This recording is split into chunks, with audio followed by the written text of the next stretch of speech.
and that didn't really work out for us this year. And I think by focusing on maybe having like a smaller, high-quality party, or just getting something a little more intimate, but with a bit more of an energetic feel, we can use our money much more effectively.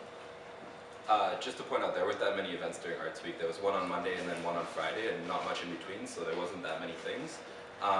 Also, in terms of cutting things, just making events smaller. I wouldn't say cut any program, cutting last lecture, but you can always make things smaller, and in that way save money, and then also ensure accountability and making sure that people aren't overspending, and obviously that goes back to communication and make sure everyone's doing their job.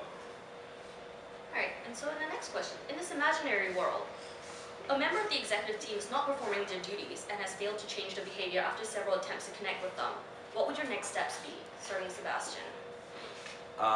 Obviously, if an exec isn't performing and they're having issues, it's the president's job to approach them and talk to them one-on-one and try and be proactive about what's not working. And if that still fails, then bring it up with the executive.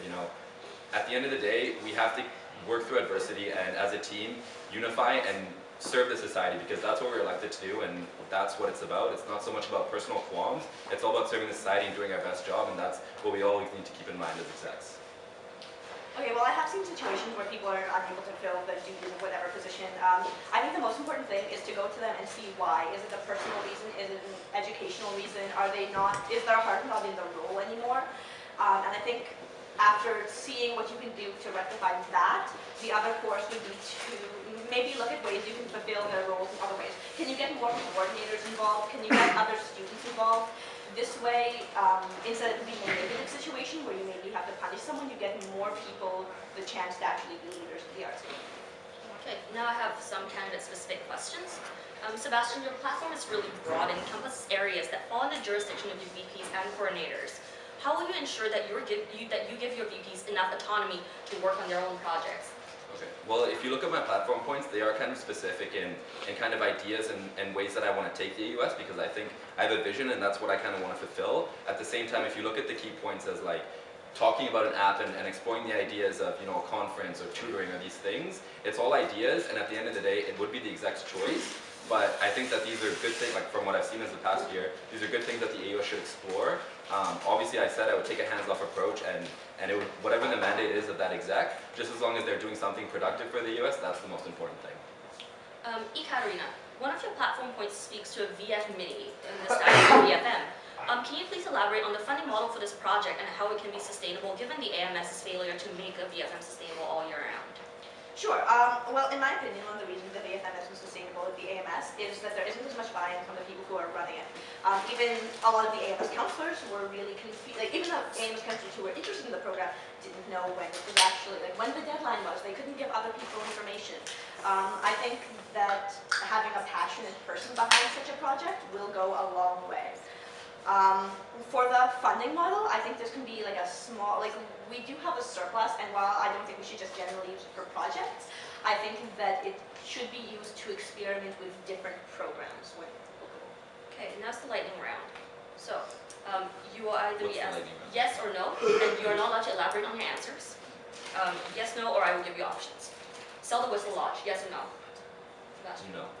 God, yes. Rhubarb and Sub? Yes. Yes. Arts Week, 2nd or 3rd week of January? 3rd.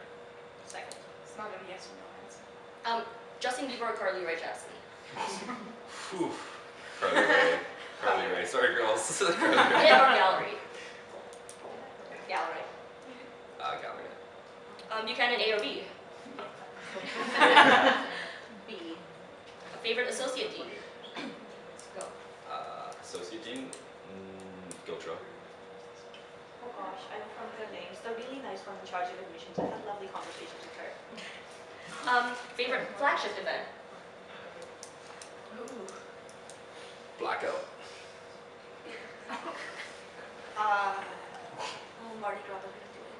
It's Blackout. Yeah, Blackout then. Assuming you can bring Americans to the last lecture, Jon Stewart or Colbert?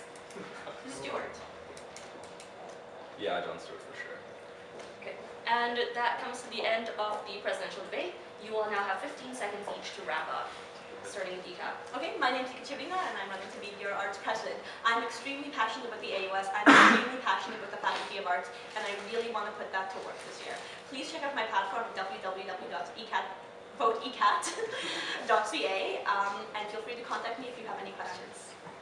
So once again, my name is Sebastian Soleil. I'm running for president. I've been involved here since first year. I'm really passionate about the AUS. I've served as an executive, as VP External. I know what the AUS needs at this point, and I do have the leadership qualities and style to take the AUS where it should go and where I envision it. So please vote for me. Thank you, Sebastian Soleil.